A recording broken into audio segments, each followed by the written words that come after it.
ಸಂವಿಧಾನದ ಅಡಿಯಲ್ಲಿ ನೀವು ಕೆಲಸ ಮಾಡ್ತಾರೆ. ಮುತಾಲಿಕ ಪಜಿ ಅವರನ್ನು ನಮ್ಮನ್ನು ಯಾರನ್ನ ಕರೆಸಬೇಕು ಅಂದ್ರೆ ಪರ್ಮಿಷನ್ ತಗೋಬೇಕು ಅಂತ ಸಂವಿಧಾನದ ಯಾವ ನಾನು ಕೇಳ್ತಾ ಇರೋದು. ನಾವು ಬರೋದನ್ನ ನಿಮಗೆ ತಿಳಿಸ್ತೇವೆ ಸರ್. ನಾವು ಕೇಳ್ತಾ ಪರ್ಮಿಷನ್ ತಗೊಂಡಿದ್ದೀವಿ.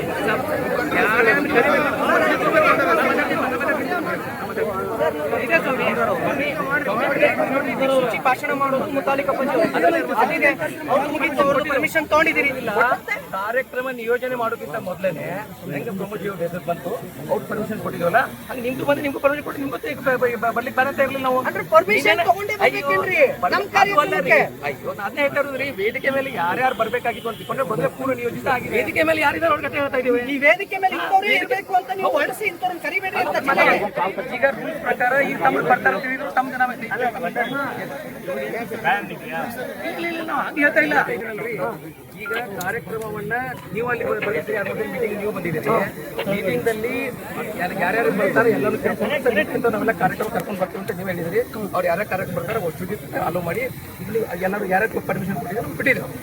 ಈಗ ಇವ್ರ ಹೆಸರು ತಗೊಂಡೇ ಇಲ್ಲ, ಹೇಳಿಲ್ಲ ಅಂದ್ರೆ ಸಾರ್ವಜನಿಕ ಕಾರ್ಯಕ್ರಮ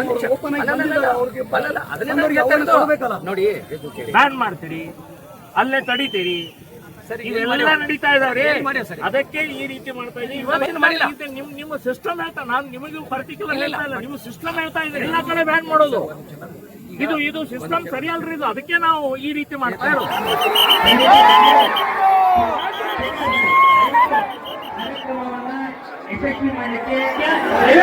ಎಲ್ಲ ಸ್ವಯಂಸೇವಕರು ವೇದಿಕೆ ಮೇಲೆ ತಮಗೋಸ್ಕರ ಆಸನಗಳ ವ್ಯವಸ್ಥೆ ಮಾಡಿದೆ.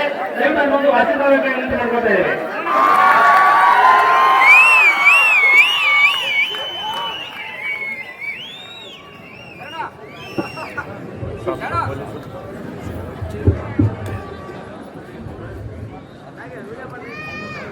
ಎರಡು ನಿಮಿಷ.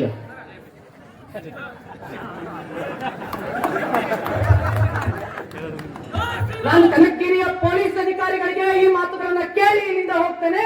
ಯಾಕೆಂದ್ರೆ ಕನಕಗಿರಿಯಲ್ಲಿ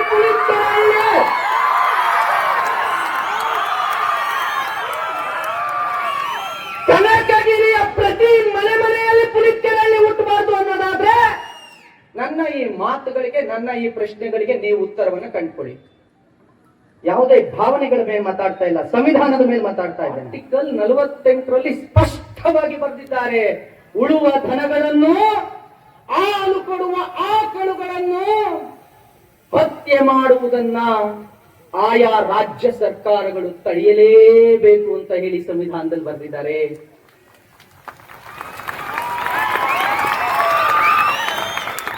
ಬಾಬಾ ಸಾಹೇಬ್ ಅಂಬೇಡ್ಕರ್ ಅವರು ಬರೆದಂತ ಸಂವಿಧಾನವನ್ನ ಕಿಸೆಯಾಗಿ ಇಟ್ಕೊಂಡಿಟ್ಟಿಡ್ದಪ್ಪ, ಯಾವ್ದೋ ಕೆಂಪು ಬುಕ್ ಇಟ್ಕೊಂಡು ಯಾವ್ದೋ ಸದನದಲ್ಲೋ ಯಾವ್ದೋ ಡೆಲ್ಲಿಯಲ್ಲೋ ತೋರಿಸುವ ರಾಜಕಾರಣಿಗಳೇ.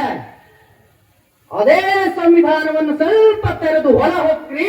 ಆರ್ಟಿಕಲ್ 48ನಲ್ಲಿ ಬಾಬಾ ಸಾಹೇಬ್ ಅಂಬೇಡ್ಕರ್ ಅವರು ಬರೆದಿದ್ದಾರೆ, ತಾಕತ್ತಿದ್ರೆ ತಡೆಯೇ ಆಗೋ ಹಕ್ಕಿಯನ್ನ ಸಂವಿಧಾನವನ್ನ ಪುನೀತ್ಕೆರೆಯಲ್ಲಿ ಯಾಕೆ ಬೀದಿಗಿಳಿಬೇಕು?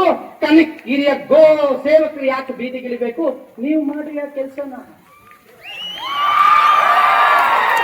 ನೀವು ಮಾಡಂಗಿಲ್ಲ. ನೀವ್ ಯಾರನ್ನ ಹಿಡಿತೀರಿ ಅಂತ ಅಂದ್ರೆ ಹೆಲ್ಮೆಟ್ ಹಾಕ್ದೇ ಇರೋರ್ನ ಹಿಡಿತೀರಿ. ನೀವ್ ಯಾರನ್ನ ಹಿಡಿತೀರಿ ಅಂತ ಅಂದ್ರೆ ಸೀಟ್ ಬೆಲ್ಟ್ ಹಾಕ್ದೇ ಇರೋರ್ನ ಹಿಡಿತೀರಿ.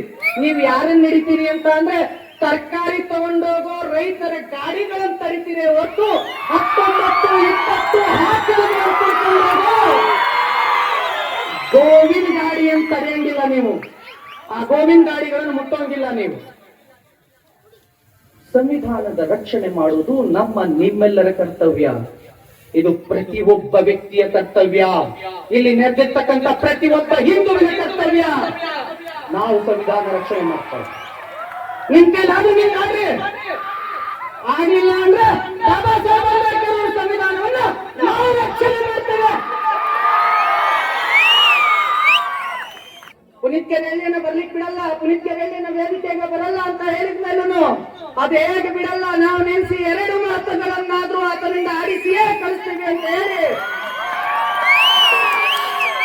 ಇವತ್ತು ವೇದಿಕೆ ಕೆಳಗೆ ನಿಲ್ಲಿಸಿದ ಈ ಸಮಾಜ ಇವತ್ತು ಹೋರಾಟಗಾರನೊಬ್ಬರನ್ನು ಉಳಿಸಿಕೊಳ್ತೀವಿ ಅಂತ ಹೇಳುವ ಈ ಕೆಳಕಗಿರಿಯ ಸಮಾಜ ಶಾಂತಿಯ ಸಮಾಜವನ್ನ ಕೆಳಕಿದ್ರೆ ಏನಾಗುತ್ತೆ ಅನ್ನೋದನ್ನ ತೋರಿಸಿದರೆ ಖಂಡಿತವಾಗಿಯೂ ಮುಂದೊಂದು ದಿನ ನಿಮ್ಮದ್ದೇ ಸೆಕ್ಯೂರಿಟಿ ಒಳಗೆ ಬಂದು ಇದೇ ವೇದಿಕೆ ಮೇಲೆ ಒಂದು ತಾಸಿಗೂ ಹೆಚ್ಚು ನಾನು ಮಾತಾಡೋಗ್ತೇನೆ. ಒಂದು ತಾಸಿಗೂ ಹೆಚ್ಚು ನಾನು ಮಾತಾಡೋಗ್ತೇನೆ.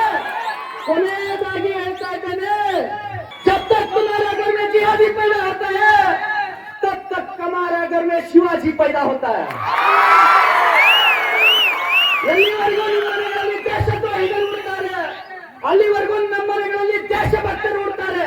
ತಾಕತ್ತಿದ್ರೆ ತಡೀರಿ ಅಂತ ಹೇಳ್ತಾ ಒಬ್ಬ ಸಾಮಾನ್ಯ ಹೋರಾಟಗಾರನನ್ನು ಕೂಡ ವೇದಿಕೆ ಮೇಲೆ ಕರೆದು ಕೂರಿಸ್ಕೊಂಡು ಸರಿಸಮಾನವಾಗಿ ಕೂರಿಸ್ಕೊಂಡು ನಮಗೆ ಅವಕಾಶ ಮಾಡಿಕೊಟ್ಟಂತ ಮುಂಡಾಲಿ ಕಪಾಜಿ ಅವರಿಗೂ ಕೂಡ ವಂದಿಸ್ತಾ ಇಡೀ ನಿಮ್ಮೆಲ್ಲರಿಗೂ ಕೂಡ ನಾನು ಸದಾಕಾಲ ಋಣಿಯಾಗಿರ್ತೇನೆ. ಈ ಮಾತುಗಳಿಗೆ ಕನಕಗಿರಿಯಲ್ಲಿ ಕೇವಲ ವಿರಾಮವನ್ನಷ್ಟೇ ಕೊಡ್ತೇನೆ, ಎಂಡಲ್ಲ. ಮುಂದೊಮ್ಮೆ ಬಂದು ಅದನ್ನು ಮುಂದುವರಿಸ್ತೀನಿ ಅಂತ ಹೇಳ್ತಾ ನನ್ನ ಮಾತುಗಳಿಗೆ ವಿರಾಮ ಕೊಡ್ತೀನಿ. ಎಲ್ಲರೂ ಕೂಡ ಜೋರಾಗಿ ಜೈಕಾರವನ್ನು ಹಾಕೋದು ಒಂದ್ ಜೊತೆ ಎಲ್ಲರೂ ನಿಂತಿದ್ದೀರಾ, ಎದ್ದು ನಿಂತು ಜೈಕಾರವನ್ನು ಹಾಕಿ, ಎದ್ದು ನಿಂತು ಜೈಕಾರವನ್ನು ಹಾಕಿ. बोलो भारत माता की, बोलो भारत माता की.